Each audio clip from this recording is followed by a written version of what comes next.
control the size of the line by how much I press down. Now this exercise is simply moving lines. And it's for you to get used to using your brush today, and for you to get used to using the ink and the paper. So you go.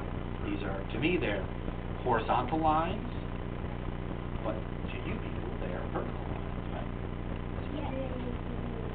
Now, you don't have to go all the way to the edge of the paper, because you'll go off onto the table. So now I'm making vertical lines,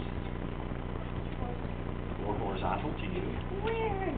And you'll probably have to hold down the paper with your finger. Take your time.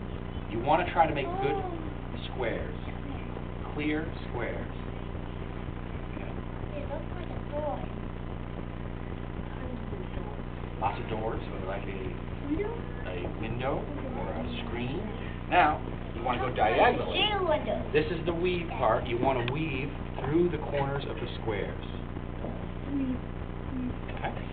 To hold down the corner of the paper properly. It takes a few minutes.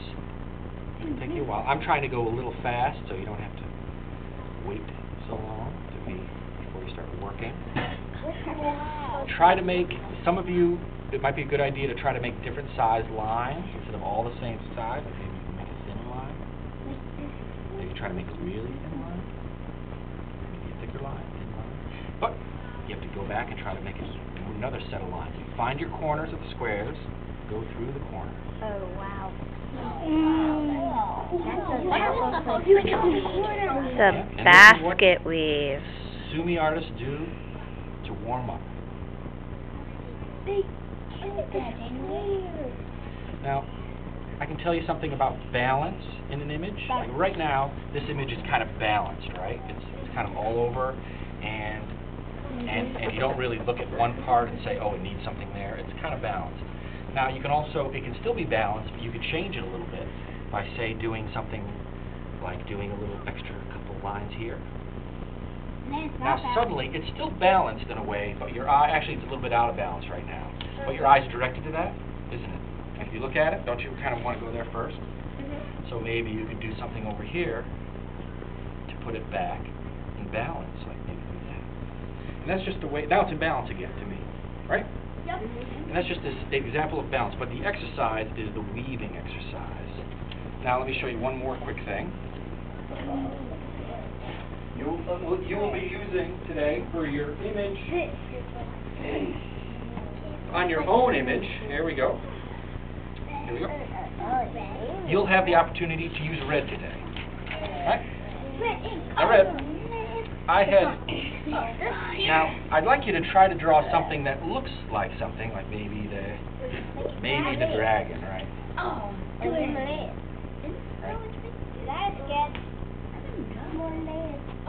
yeah. The dragon. Okay. Now, no, but it's just the first time today. Now the dragon is kind of like that, but then when you can add some red to it, and you don't want to mix the colors, you want to stay off the black when you add the red. And just, in a way, you still want to make it a balanced image is the real reason I'm trying to show you what I'm doing. Try to make a balanced image. So right now, actually it's kind of balanced right now, isn't it? It kind of looks right.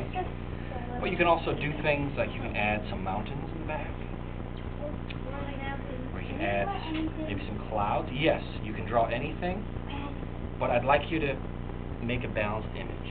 You can even do, you can make it look like there's a ground, make it a little darker at the bottom. You kind of feel it, like you can ask me. If you say, you can ask, oh, Mr. Tacka, is that a balanced image? And I'll say yes or no. Maybe you can add a little more, but just something as simple as that. See that? That's just a simple image. It's vibrant and alive. And you guys will be doing this in a few minutes. So, now does everybody remember how you do the weaving exercise? Does everybody remember your assigned seats? Okay. Aha.